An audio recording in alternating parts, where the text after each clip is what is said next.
Au moment de vous présenter, les spécialistes de l'art contemporain vont dire que je n'y connais rien, et les autres, ceux qui sont insensibles, hermétiques à cet art contemporain, vont dire que j'en fais trop. Alors je vous laisse vous présenter. Eh bien, je me vois tout d'abord comme un artiste international. J'ai du plaisir à prendre part au dialogue dans ce que peut être l'art, comment l'art peut avoir un effet sur nos vies. Et pour moi, un artiste doit œuvrer chaque jour pour les autres, et non pas pour soi. Le directeur du Whitney Museum of American Art of New York dit de vous, c'est le Bah, Warhol de notre époque. Est-ce que non, ça, pas ça du vous tout, convient? non. Je crois que pour moi, Andy Warhol, c'était Andy Warhol. Moi, je veux juste prendre part, participer. J'ai toujours voulu faire partie du dialogue avec des gens comme Alfred Jarry, Marcel Duchamp, Boris Vian, Arabal.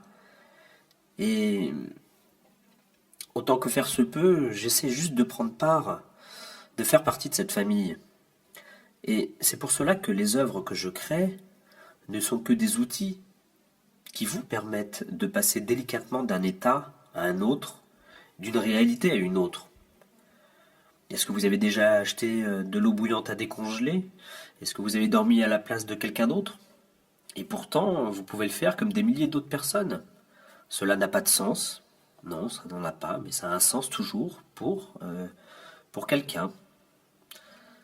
Donc non, je ne me considère absolument pas comme, comme un Andy Warhol. On peut être surpris de vous voir là, je vous ai face à moi, costume, cravate, on est à 1000 lieues de l'image qu'on peut avoir de l'artiste. On a l'impression d'un cadre dynamique. Cadre dynamique, je l'étais et je le suis encore. Hein, comme je vous le disais, je suis avant tout au service des autres, d'où la cravate. Et pour moi, je ne suis qu'un lien entre deux réalités, celle qui est vécue et celle qui peut être une alternative possible, mais que vous ne percevez pas. Voilà, j'essaye d'être là pour rassurer, pour lever les contraintes que l'on se donne naturellement. Et je n'essaye pas de faire venir les autres dans ma propre réalité, mais je communique simplement sur des signaux qui sont là pour montrer que tout est possible. La vie n'a pas un sens unique et tous les sens sont possibles. Et j'aime cette vision d'artiste de transition, car finalement, notre existence n'est qu'une transition entre deux états, et les éléments qui nous composent ne nous appartiennent pas. Nous sommes que les locataires, pour une durée limitée, des atomes qui nous constituent. Nous étions et nous venons de poussière d'étoiles, nous sommes un assemblage d'atomes. Plus tard, nous redeviendrons poussière d'étoiles pour peut-être dans un avenir lointain redevenir une chaise, une brosse à dents ou je ne sais quoi. Il y a une rencontre importante dans votre vie avec Alors, Salvador Dali, ça s'est passé au début des années 70. Vous aviez, je crois, 17 ans et c'est vous qui êtes allé le chercher. Racontez-nous comment s'est passée cette rencontre. c'est quelque chose qui me fait rire, car c'est une légende que la presse véhicule. Et je n'ai jamais rencontré directement Dali. Non, une personne qui pour moi était plutôt influente, c'est James Thierry. Et c'est lui qui m'a fait comprendre un certain nombre de choses. Euh, Lorsqu'il m'a invité à son spectacle L'Herbe Rouge, je me suis dit waouh, je pourrais partager mon art aussi avec d'autres personnes de la même manière. Et puis il a quitté Paris. Bon.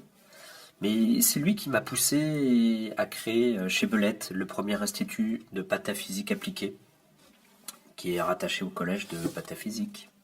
C'est lui qui vous a donné envie de tout, en fait. Bah, il m'a fait comprendre que c'était une réalité, le concept de pataphysique, que l'on peut changer non seulement sa propre vie, mais que l'on peut aussi transformer celle des autres. Alors je me suis dit, bah oui, bah s'il le fait, pourquoi pas moi? Oui, oui. Vanity Fair vous consacrez une grande enquête il y a quelque temps et racontez que vous employez dans votre atelier 128 personnes, 64 pour les tableaux, 44 pour les sculptures, 10 pour l'administration, 10 pour le numérique. Vous êtes en fait le chef d'orchestre et c'est les autres qui bossent. Bah, Vanity Fair, oui. Bon, mon travail quotidien consiste à créer des produits absurdes et d'attendre. Attendre que de l'absurde parfois bah, n'ait un sens. D'une certaine manière, c'est vraiment être un chef d'orchestre. Et il est de ma responsabilité de communiquer avec chaque personne qui travaille avec moi ce que j'essaye de faire, c'est de donner ma vision. Et ces personnes-là m'aident à accomplir ma vision. Et vous n'avez jamais eu envie, vous, de faire plus simple, de faire seul aussi? J'ai toujours été artiste, j'ai toujours été peintre. Mais le geste est juste une idée. Je fais tout seul. C'est moi qui fais ces gestes. Je travaille avec des gens que je fais bouger, comme je fais bouger mes doigts, ou une brosse avec un pinceau. Et ce qui me plaît dans ce que je crée, c'est que ces œuvres deviennent collectives, que chacun participe. Mais on véhicule mon idée. Alors vous avez un point commun avec Picasso, c'est qu'il y a eu plusieurs périodes dans votre vie, celle très provoque, et puis celle d'aujourd'hui qui paraît plus sage, plus propre sur vous. Pourquoi ce changement? Vous ne voulez plus être subversif ou vous ne l'êtes plus? Le bonhomme a changé? En fait, je me sens très à l'aise avec mon travail d'aujourd'hui. Mais l'idée de l'art qui soit simplement un choc ou choquant, non, je ne fais pas de l'art pour que cela soit choquant ou choc.